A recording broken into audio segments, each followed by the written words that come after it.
저희가 그 7월 13일에 설립 입당 예배를 드렸는데, 그때 이제 우리가 예배 드릴 때 여기에 의자가 막 잔뜩 세워놓고 꽉 차서 예배를 드렸잖아요. 그리고 바로 그 다음날 이제 주일날에도 좀 이렇게 사람이 많이 예배를 드려가지고 그냥 좋았던 것 같아요, 되게. 그리고 바로 다음 주에 지난주에 저희가 예배를 드리는데 뭐 갑자기 사람이 너무 없는 것 같아가지고 갑자기 마음이 얼마나 허하던지 제가 한 주 내내 하나님을 바라보면서 또 하나님이 주시는 생각들과 비전들에 대해서 묵상하면서 위로와 평안을 채워나가는 그런 한 주를 좀 보냈던 것 같습니다. 사실 우리는 늘 그 형통하고 멋지게 성장하고 계속해서 점점 더 아름다워지는 것들에 대해서 기대합니다. 아무튼 불편한 상황들은 우리가 뭐 이렇게 염두에 두고 싶지 않죠. 늘 그냥 좋은 얘기만 하고 싶고 좋은 것만 이제 좀 드러내고 싶고 좀 안 좋은 것들은 최대한 감추고 싶은 생각이 듭니다.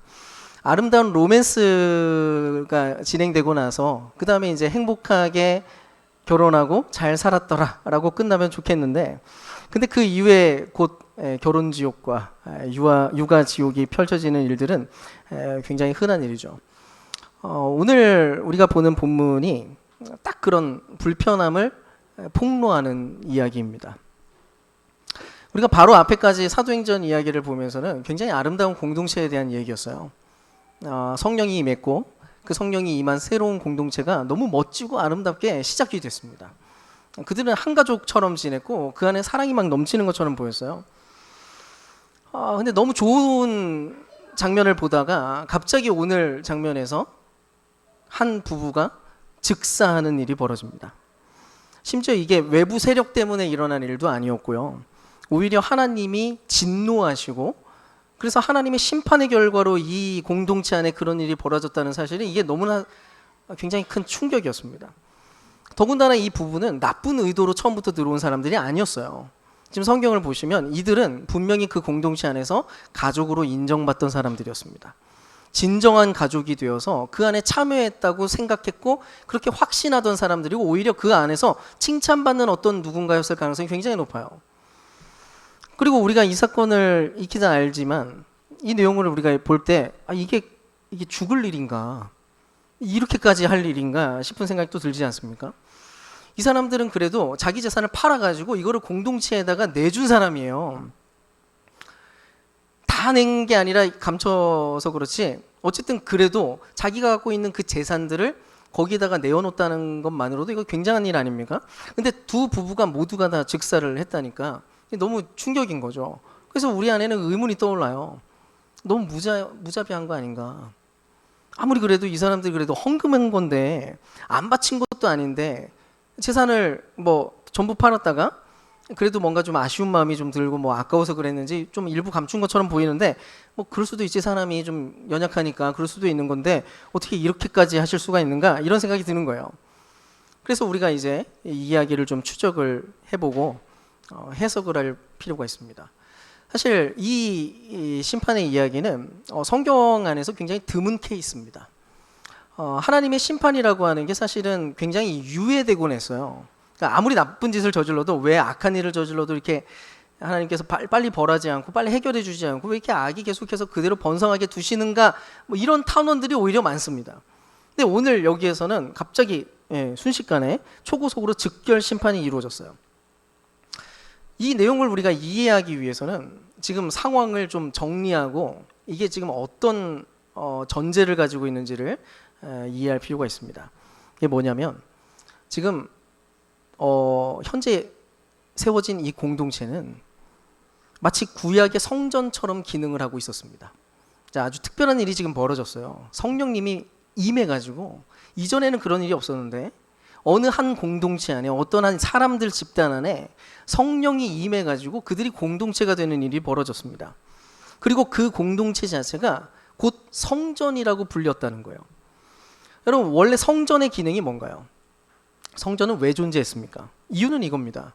이 땅에 하늘에 계신 하나님이 이 땅에 있는 인간과 교제하기 위해서 그분이 성전이라는 곳에 임재했습니다. 그러니까 그분이 임재하기 위한 유일한 장소가 성전이었다는 거죠. 성전이 굳이 필요한 이유가 뭔가요? 하나님 그냥 오시면 되잖아요. 그게 아니에요. 하나님은 너무 거룩한 분이셔서 그냥 오시면 안 됩니다. 예. 다짜고짜 임하시면 그것 자체가 하나의 심판이자 재앙이었어요. 어쨌든 깨어진 세상, 죄악 가운데 가득한 이 세상에 하나님의 임재가 들어오는 것은 그 자체로 재앙이고 심판입니다. 감당할 수가 없는 거예요. 그분의 임재를 감당할 수 있는 세상이 아닌 거죠. 그래서 그분의 임재가 감당 가능한 공간을 따로 구별해 뒀습니다. 죄와 악으로 물든 이 세상 한가운데 하나님이 너희와 함께 하시겠다라고 하는 약속을 이루기 위해서 지정된 장소가 바로 성전이었다는 거죠. 근데 예수님이 오셨던 그 당시에 성전은 그 기능이 상실됩니다. 예, 성전이 이미 망가졌어요. 예수님이 심판을 내리십니다. 이 성전의 기능이 끝났다고 선언하십니다. 그래서 성전을 헐어버리라고 얘기해요. 그리고 나서 무슨 일이 벌어집니까? 부활하신 그분의 육체 한가운데 하나님의 임하심이 선명하게 드러납니다. 새로운 성전을 대신한, 그러니까 성전을 대신하는 새로운 성전이 된 거죠. 그분의 몸이. 그리고 나서 그분이 승천하십니다. 그리고 나서 일어났던 일이 뭐냐면 이제는 새로운 성전이 만들어졌다는 거예요. 각 사람들에게 성령이 부어지면서 그전에는 그 공간에만 하나님의 임재가 가득했는데 이제는 각 사람들, 하나님을 믿고 하나님을 따르는 그 공동체 안에 하나님의 임재가 나타나는 것입니다. 공동체가 곧 하나님의 성전이 됐다는 거예요. 오늘 이 사건이 말하려고 하는 게 뭐냐면 명확합니다. 지금 구약 시대와 다르게 새로운 성전이 탄생했단 말이에요, 신약에. 근데 새롭게 만들어진 이 새로운 성전 역시도 얼마나 거룩한 것인지, 이 성전 가운데 임하시는 하나님은 여전히 거룩하신 분이라는 것을 드러내려고 한다는 것입니다. 여러분, 성전은 아무나 접근 못했습니다. 성전 안에 누구나 못 들어갔습니다. 들어가기 위해서는 수많은 정결 예식을 거쳐야 했죠. 그리고 성전 가운데서도 그 지성소 안으로 들어갈 때는 어마어마한 일들을 진행해야만 했습니다. 왜냐하면 조금이라도 악이 존재하면 즉사하니까. 하나님의 임재, 그분의 불은 사실은 위험한 것이었어요. 오늘 사건을 묵상하는데 레위기 10장이 오버랩됐습니다. 레위기 10장을 보면 대제사장의 아들 아론의 두 아들이 그 하나님이 지정하신 불이 아니라 다른 불을 가지고 분향을 하려고 들어갔다가 두 아들이 동시에 죽는 일이 벌어집니다. 레위기 읽어보시면은 그 출애굽기와 레위기 그 지점에서 하나님의 임재를 준비하는 과정에 모든 것이 순조로웠어요. 아, 하나님이 이제 완전히 임재하시겠구나, 이제 우리와 함께 하시겠구나 라는 생각이 드는 시점이었습니다. 영광스러운 임재의 구름이 둘러싸이는 것까지도 목격했어요. 근데 갑자기 두 아들, 대제사장의 두 아들이 갑자기 죽는 일이 벌어졌습니다. 다윗의 언약궤는 또 어때요? 다윗이 언약궤를 가지고 성전 안으로 들어보내려고 하는데 소가 막 날뜁니다. 그래가지고 우사가 그거를 딱 잡으려는 순간 우사가 죽는 일이 벌어져요. 이 모든 게 뭐예요? 이 모든 사건들은 전부 다 하나를 얘기합니다. 하나님이 거룩하심이 얼마나 중대하고 위험할 수 있는가에 대한 묘사들인 거죠. 여러분, 하나님의 임재와 축복은 상상할 수 없을 만큼 놀라운 축복입니다. 우리에게 풍요를 주는 것입니다. 계속해서 말해왔지만 하나님의 임재가 이 땅 가운데 가득하게 될 것이 언젠가 이 세상이 구원받는 비전이에요. 세상이 풍요롭게 되는 유일한 이유는 하나입니다. 하나님의 임재.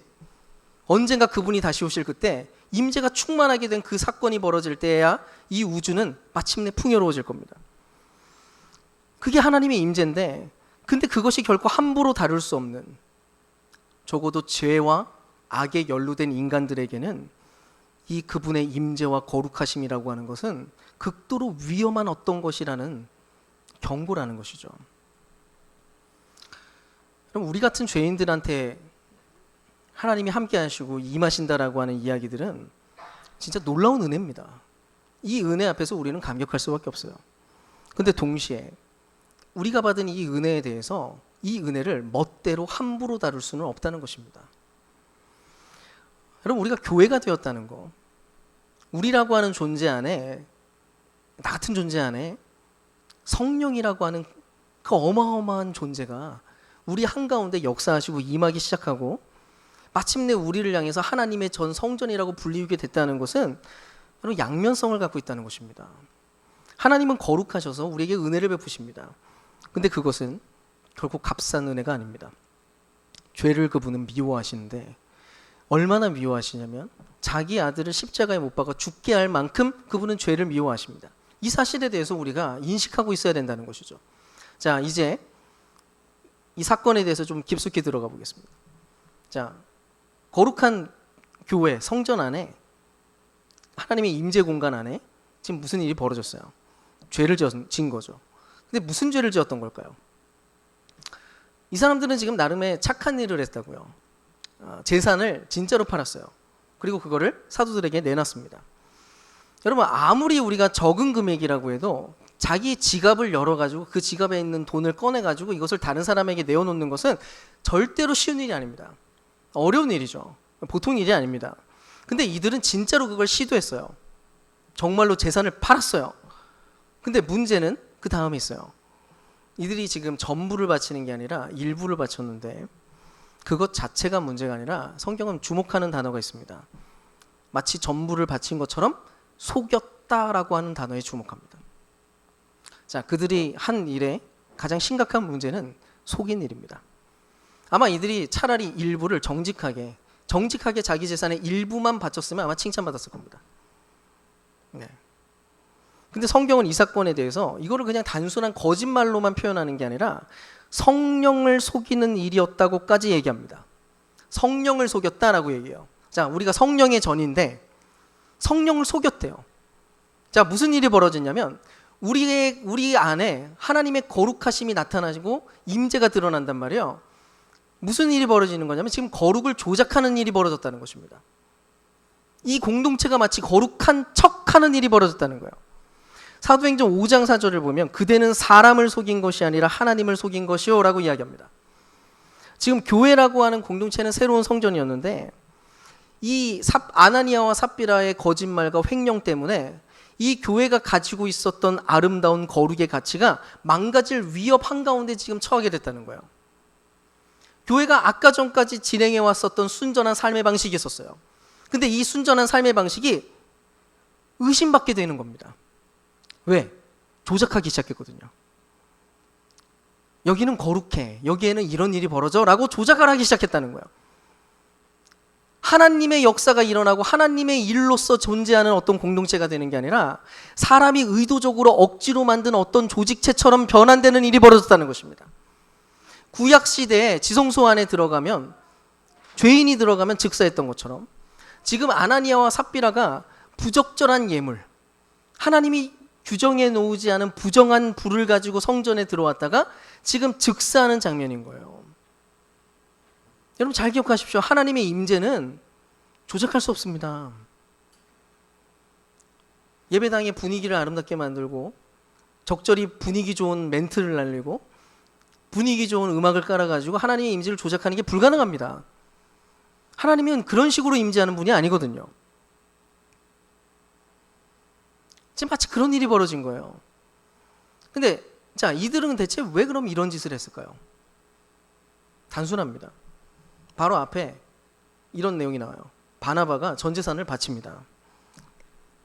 근데 많은 사람들이 그를 칭찬해요. 그리고 그거를 부러워합니다.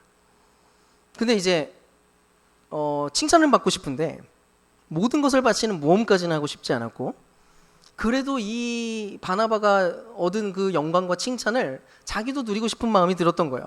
자, 이걸 한마디로 이야기하면 허영심입니다. 헛된 영광을 구하는 마음인 거죠. 헛된 영광과 헛된 칭찬과 헛된 박수갈채를 바라는 마음이 이 안에 들어왔습니다.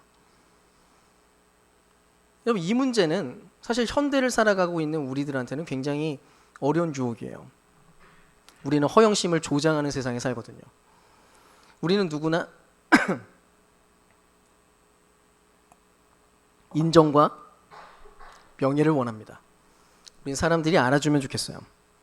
우리는 칭찬받는 걸 좋아합니다. 우리는 관종입니다. 예, 그거를 노골적으로 하든 노골적으로 하지 않든 둘 중 하나예요. 그냥 어떤 사람은 이제 노골적으로 해가지고 관종 소리를 듣는 거고 약간 이게 은근히 하면서 관종 짓을 스스로 합니다. 우리 안에 그게 다 있습니다. 인간 안에 그런 게 없는 사람은 없습니다. 더군다나 요즘에는 칭찬과 인정을 받을 수 있는 루트들, 여러 가지 다양한 통로들이 굉장히 많아요. SNS가 특히 그렇죠. 페이스북이나 인스타그램이나 요즘 뭐 스레드도 허영심을 자극합니다. 우리가 이제 자꾸 스마트폰 보면은 굳이 알 필요 없는 것들을 자꾸 알게 됩니다. 굳이 알려고 안 했는데도 알게 돼요. 다 뜨니까. 불특정 대중들과 여러 집단들에게 얼마든지 내 생각을 전달하는 것도 가능합니다. 글 하나 올리면은 뭐 특히 어그로 끌 만한 글을 딱 올리는 순간 뭐 전혀 알지 못했던 지역과 장소에서 사람들이 그것들을 접근하고 봅니다. 그래서 글 하나 올리고 좋아요 몇 개 받을 수 있는지 이거 확인하기 시작하고 사람들이 하는 반응과 응답과 환호와 공유들에 민감해지는 상황들이 계속해서 벌어집니다. 특별히 뭐 어느 정도 영향력을 가지고 활동하는 사람들은 그게 점점 더 심화되죠. 숫자가 높아지면 우쭐하게 되고 낮으면 실망하거나 낙심하는 일들도 벌어집니다. 덕분에 이 숫자에는 조작이 들어갑니다. 조작이 가능하죠. 허영심이 부추겨집니다.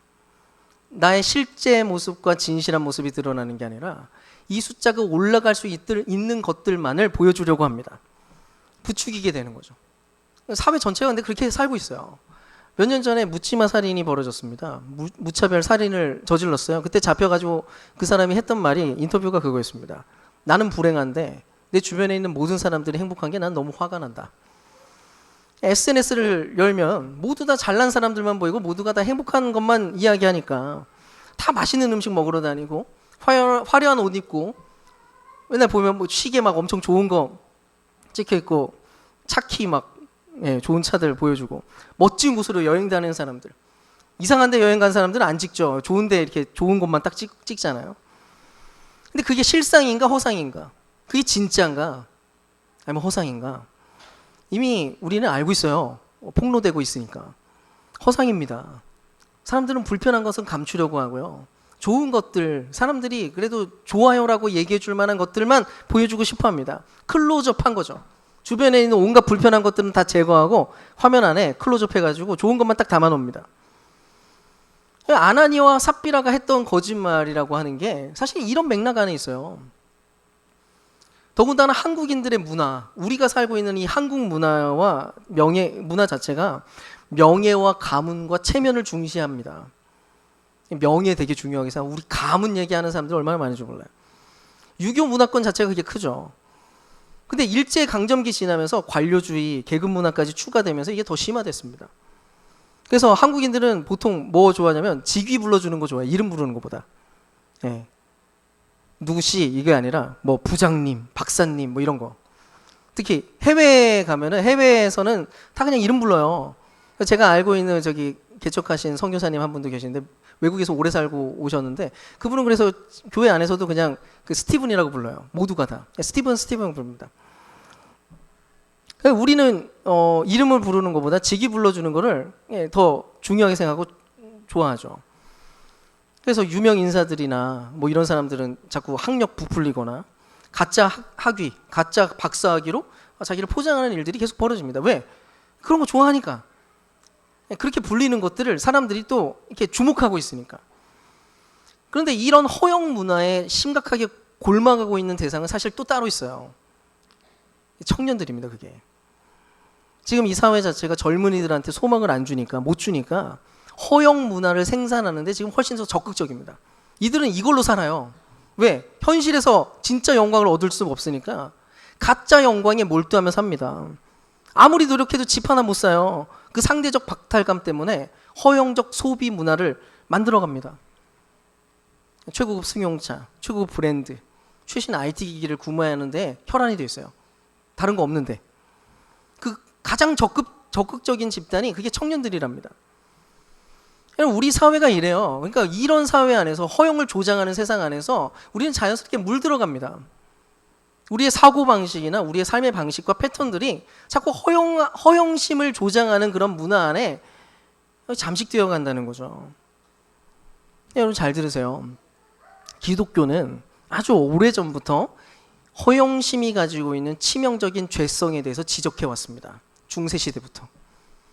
허영심이라고 하는 것이 얼마나 심각한 문제를 일으키는지를 끊임없이 얘기해 왔어요. 허영심의 본질이 뭐냐면 이거예요. 하나님의 영광이 아니라 자기의 영광을 추구하는 일이기 때문입니다. 그게 본질입니다. 사람이 왜 허영심을 추구하고 거기에 따라가기 시작하냐면 하나님의 영광을 주목하는 것이 아니라 자기 영광을 주목하는데 훨씬 최적화되어 있기 때문입니다. 빌립보서 2장 3절 이렇게 얘기해요. 무슨 일을 하든지 경쟁심이나 허영으로 하지 말고 겸손한 마음으로 하고 자기보다 서로 남을 낮게 여기십시오. 나보다 다른 사람을 더 높게 여기래요. 허영심으로 하지 말고 경쟁심으로 하지 마라. 너보다 다른 사람을 더 나은 사람인 걸로 여기면서 살아라. 우리의 허영심은 뭘 얘기합니까? 내가 저 사람보다 조금이라도 더 낫다라고 증명하고 싶잖아요. 그거 아닙니까? 내가 조금 더 신앙이 좀 좋고, 아니면 내가 조금 더 착하고, 내가 조금 더 도덕적이고, 뭐 이런 여러 가지거든. 근데 여러분, 허영이라고 하는 게 사실은 거룩이라고 하는 지점, 특히 도덕이라고 하는 지점에서는 훨씬 더 고상하게 작동합니다. 거룩한 척, 영적인 척. 맨날 그 성경은 자기 통찰은 별로 하지도 않으면서, 성찰은 별로 하지도 않으면서 맨날 성경책 찍어놓고 성경 구절 이렇게 적어가지고 올려놓고 그대로 살지도 않으면서 영적인 척하고 고상한 척하고 아름다운 척할 수 있는 거죠. 이 부분에서 제일 유혹받는 인간이 누구냐면 목사들입니다. 어떻게든 목사니까 조금 더 영적으로 보이려고, 막 도덕적으로 보이려고, 사람들보다 조금 더 영적 권위가 더 있는 척하려고, 하나님의 음성 훨씬 많이 듣는 척하려고 조작하고 싶은 거죠. 조작을 하고 싶은 거예요. 그래서 스크루테이프의 편지 책을 보면 거기서 마귀 사관생도 졸업식 날 마귀 중에 좀 이렇게 지혜로운 마귀가, 원로 마귀가 이렇게 얘기해요. 만약 종교가 이 땅에서 사라지면 우리 유혹자인 마귀들에게는 가장 슬픈 날이 될 겁니다. 종교는 달콤한 죄들을 정말 많이 만들어내기 때문이죠. 비거룩함이라는 예쁜 꽃은 오직 거룩한 자와 가장 가까운 곳에서 잘 자란다는 것을 우리는 알고 있습니다. 거룩한 무리들이 모인 곳처럼 우리가 사람들을 가장 잘 유혹할 수 있는 곳은 없을 겁니다. 네. 여러분, 이게 얼마나 섬뜩한 이야기예요. 거룩함을 이야기하는 집단, 거룩함을 강조하는 집단 안에 가장 비거룩함이 꽃을 피울 수 있다는 겁니다. 그리고 그거를 제일 잘 할 수 있대요, 마귀들이. 어떻게든 존경받고 싶어서, 칭찬받고 싶어서, 기도 많이 하는 척, 말씀 많이 보는 척, 영적으로 충만한 척, 영적으로 완벽하게 분별하고 있는 척 할 수 있다는 거죠. 근데 이렇게 살잖아요. 결국 우리가 자기 스스로를 속이게 됩니다. 자기 자신이 지금 무슨 짓을 하고 있는지도 몰라요. 자기가 스스로 속아요. 나는 거룩하다고, 나는 지금 영적이라고, 나는 꽤 괜찮은 사람이라고, 이 정도면 괜찮다고. 그야말로 어느 순간부터는 회칠한 무덤이 되기 시작합니다. 근데 안에서는 썩어 문드러져 가고 있는데 겉으로는 다 괜찮아 보여요. 근데 자기 자신은 전혀 깨닫지 못하는 일이 벌어집니다. 그게 개인에게도 일어나고요, 교회에게도 일어납니다. 교회라는 집단이 그렇게 될 수 있어요. 교회라고 하는 집단이 거룩을 잃어버렸어요. 근데 거룩을 잃은 채로 거룩을 조작할 가능성이 생긴다고요. 여전히 하나님의 임재가 있는 척. 그런 일이 벌어집니다. 여러분, 우리가 어떻게 해야 될까요? 이거 엄청난 위협이거든요. 어떻게 해야 우리가 헛된 영광, 허영, 자기 영광을 추구하는 일들에 대해서 멈출 수 있느냐는 것입니다. 제가 아는 한 성경이 이야기하는 가장 탁월한 방법은 이것입니다. 진정한 영광을 정말로 바라보는 것입니다. 참된 영광을 온전히 누리고 이해하는 것입니다. 그제서야 거짓된 영광과 헛된 영광은 던져버릴 수 있게 되는 거예요. 자꾸 진정한 영광의 맛을 모르니까, 진정한 영광의 빛을 보지 못하니까 자꾸 짝퉁에 기웃거리게 되는 거 아닙니까? 돈보다 더 강력한 하나님의 도우심을 진짜로 깨닫는 겁니다. 돈이 힘을 가지고 있는 것이 아니라 하나님이 정말 힘이 있다는 사실을 삶의 자리에서 경험해 나가는 겁니다. 세상의 명예보다 훨씬 더 탁월한 하나님의 인정하심을 그분의 목소리 한가운데서 우리가 누리는 것입니다. 나에게 말씀하시는 주님, 내가 너를 사랑한다라고 하는 그 고백을 그분의 목소리로 듣는 것입니다. 내가 너를 사랑해서 내 하나밖에 없는 아들을 보냈어 라고 하는 그 이야기를 진실로 내 마음 한가운데 온전하게 받아들이는 것입니다. 세상의 모든 즐거움보다 더 뛰어난 하나님의 기쁨, 세상의 어떤 무언가로 만들어내는 기쁨이 아니라 그분이 주시는 그분의 기쁨을 우리가 누리지 못하면 우리는 계속해서 헛된 영광, 자기 영광을 위해서 조작하고 헛된 영광을 일삼고 엉뚱한 것에 혈안이 되어가지고 내 에너지를 쓰는 일들이, 여러분, 이런 일들에서 우리가 벗어날 수가 없는 거예요. 여러분, 잠깐 눈을 감아 보십시오. 한번 생각해 보세요. 여러분, 하나님의 영광을 여러분 보고 계십니까? 그분의 영광이 정말로 아름답게 여러분 여겨지십니까? 그분이 나와 함께 하신다라고 하는 그 임재의 기쁨이 여러분 안에 있습니까? 여러분 지금 하나님과 늘 눈을 마주치고 계십니까? 그분의 음성을 듣는 그 기쁨을 여러분 누리고 살고 있습니까? 눈을 뜨십시오. 하나님이 나를 얼마나 사랑하는지를 깊이 느끼고, 여러분 내면에 하나님과의 그 사랑을 나누는 일들을 여러분 정말로 누리고 있느냐는 것입니다. 여러분, 하나님이 만약 인격적인 분이 아니시잖아요. 이 얘기는 다 헛소리입니다. 종교생활 해야 돼요. 그냥 그분이 인격적인 분이 아니면 무슨 사랑을 나누고 무슨 대화를 나누고 그분 안에서 무슨 기쁨을 누리고 평안을 누리고. 여러분 진짜로 근데 우리가 하나님을 그런 분으로 믿는다면, 그분이 인격적이고 우리와 교제를 나누시기 위해서 그분은 훨씬 더 적극적이라는 사실을 이해한다면 여러분 그것을 추구하셔야만 합니다. 그래서 억지로가 되는 게 아니에요. 여러분 이거는 누가 그냥 이렇게 하세요 이렇게 말하세요가 아니라 진짜로 경험해야 됩니다. 내 안에서부터 그것들이 흘러나오는 거예요. 그래서 진정한 담대함으로, 주님, 저는 오직 주님의 임재만을 갈망합니다. 다른 게 필요 없습니다. 주님이 나와 지금 함께 하시고 나와 영원토록 함께 하시는 그 임재의 능력을 내가 온전히 누리게 하여 주시옵소서. 주님 한 분만으로 나는 만족합니다. 근데 그게 진짜로 이루어지는 거예요. 정말로 만족이 되니까.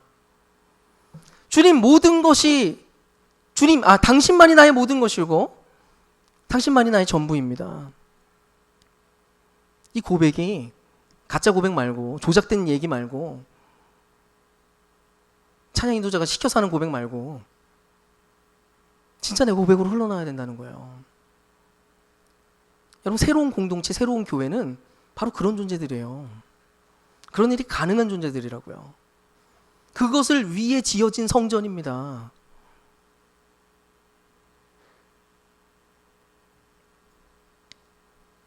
주 예수보다 더 귀한 것은 없네. 이 세상 부귀와 바꿀 수 없네. 영축을 내 대신 돌아가신 그 놀라운 사랑 잊지 못해. 세상 즐거움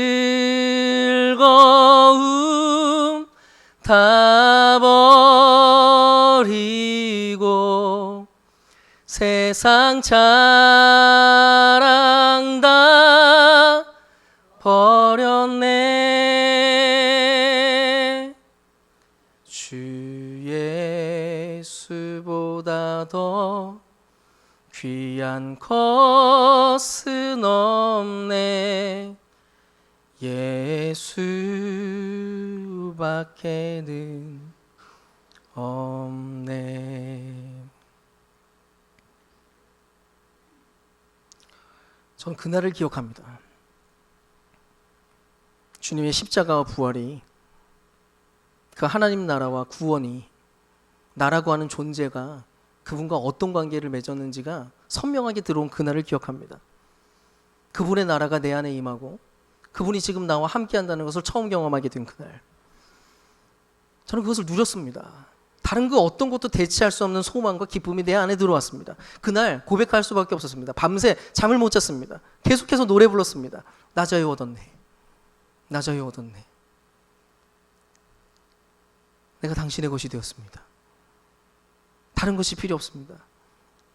저 안에 당신만 있으면 됩니다. 그리고 그날 이후부터 제가 사기 시작했습니다. 제 안에 있는 것 전부를 팔아서 그 나라에 속한 것들을 사기 시작했습니다. 그래서 구했습니다. 날마다. 그 보화를 샀습니다. 그럼 물론 우리가 살아가는 모든 날 동안 우리 눈에 자꾸 뭐가 보입니다. 이 땅에 있는 영광들이, 이 땅에 있는 헛된 영광들이 보입니다. 근데 우리가 뭘 합니까?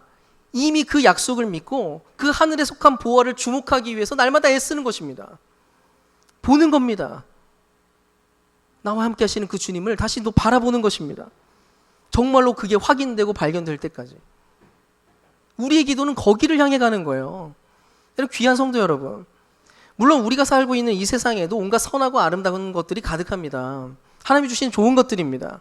갓 태어난 아기의 미소와 그 부드러운 살결도 너무 아름답습니다. 제가 그 아기를 보면서 너무 즐거웠습니다. 적당히 이 아이가 자라서 던지는 아이의 선한 말들도 너무 예쁘고 아름답습니다. 우리가 살고 있는 집과 자동차와 만나는 모든 관계와 즐길 만한 모든 일들도 마찬가지입니다. 그 모든 것들이 하나님 주신 선물이고 좋은 것들입니다. 근데 그게 무엇이든지 간에 하나님이 우리와 영원토록 함께 하시는 그 영광의 임재의 영광, 그것과는 비교할 수 없는 한시적인 영광에 불과합니다. 그게 무엇이든지 간에. 여러분, 영원한 것은 하나밖에 없습니다. 하나님의 영광만이 영원합니다.